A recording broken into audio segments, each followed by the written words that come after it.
Still waters deep running, যে পানি শান্ত হয়ে বয়ে চলে যায় সেই পানিতে গভীরতা থাকে। আমাদের ছেলেদের ভালোবাসাটা আসলে এমনই, তারা ব্যক্ত করতে পারে না, বলতে পারে না। আমাদের পরিবারে অনেক সময় দেখা যায় যে ছেলেদের মিস্টেককে এমনভাবে ধরা হয় যেন সে কি না কি করে ফেলেছে। বাসায় ঢুকলেন, আপনার আম্মু বললো যে এটা নাই, ওটা নাই, ওটা নাই। আপনি ওয়াইফের রুমে ঢুকলেন, অমুক জায়গায় যেতে হবে, তুমি এখনো এত দেরি করে আসলে কেন? গিফট আনার কথা ছিল, তুমি আনোনি কেন? এই জিনিসটা কেন করলে না? ওই জিনিসটা কেন করলে না? এই জিনিসটা এভাবে কেন করলে? এই যে বিষয়গুলো থাকে, সে যদি ব্যবসায়ী হয় হয়তো ব্যবসায়িক বিষয়গুলো নিয়ে সে চিন্তিত রয়েছে, ব্যবসা হয়তো মন্দ যাচ্ছে, সে হয়তো জব করে, বসের ঝাড়ি খেয়ে হয়তো বাড়িতে ঢুকেছে। আপনি তখন এই জিনিসগুলোকে তার সামনে বলা শুরু করলেন।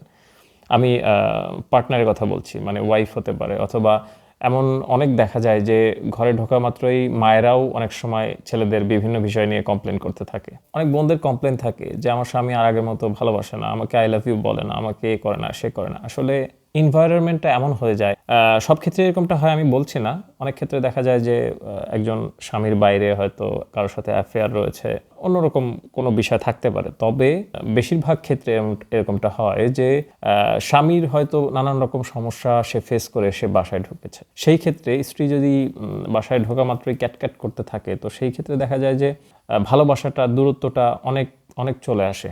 বেশিরভাগ ক্ষেত্রেই দেখা যায় যে উঠতে বসতে ভুল ধরা, স্বামীর ভুল ধরা এবং তর্ক করা, এই সমস্ত বিষয়গুলো একদম চরম পর্যায়ে চলে যায়। সৃষ্টিকর্তা মেয়েদেরকে এমনভাবেই সৃষ্টি করেছে যে তারা কথাগুলোকে গুছিয়ে সব কিছু একদম গোছানো, একদম মানে টেবিলে কোন জিনিসটা কোথায় থাকবে, তারপরে কথার ব্যাপারে একজন ছেলের তুলনায় মেয়েরা কিন্তু বেশি কথা বলে। কোন কথাটা কিভাবে বলতে হবে, গুছিয়ে কথা বলার যে বিষয়টা, ভালোবাসাটাকে সুন্দর করে প্রেজেন্ট করার বিষয়টা, এই দিক থেকে মেয়েরা এগিয়ে। মেয়েদেরকে সৃষ্টিকর্তা বিষয়টা দিয়েছেন।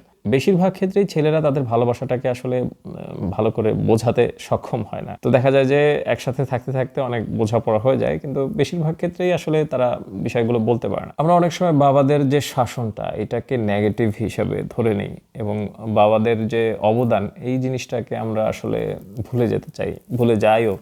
তার যে কঠোর যে একটা আচরণ, বাবা বাড়িতে ঢুকলেই সবাই চুপ, একদম চুপ হয়ে যাই আমরা, এই যে বিষয়গুলো, হ্যাঁ, এই বিষয়গুলো কিন্তু এরকমই।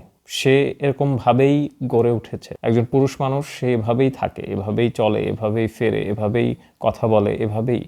তো এই জিনিসটাকে অ্যাকসেপ্ট করে নিতে হবে। আমরা যখন সেই বয়সে চলে যাব, আমাদের ক্ষেত্রে এরকমটাই ঘটবে। একটা গাম্ভীর্যতা চলে আসবে সব কিছুতে। অনেক সময় এই জিনিসগুলোকে আমরা নেগেটিভলি নিয়ে ফেলি। বিশেষ করে ওয়াইফরা অনেক সময় বলে যে তুমি একদম অন্যরকম হয়ে গেছো, তুমি একদম রোম্যান্টিক যে বিষয়টা ছিল তোমার, সেগুলো আগের মতো নাই। তো পরিবেশ পরিস্থিতি এমন হয়ে যায় যে এই জিনিসগুলো আস্তে আস্তে মন থেকে উঠে যেতে থাকে।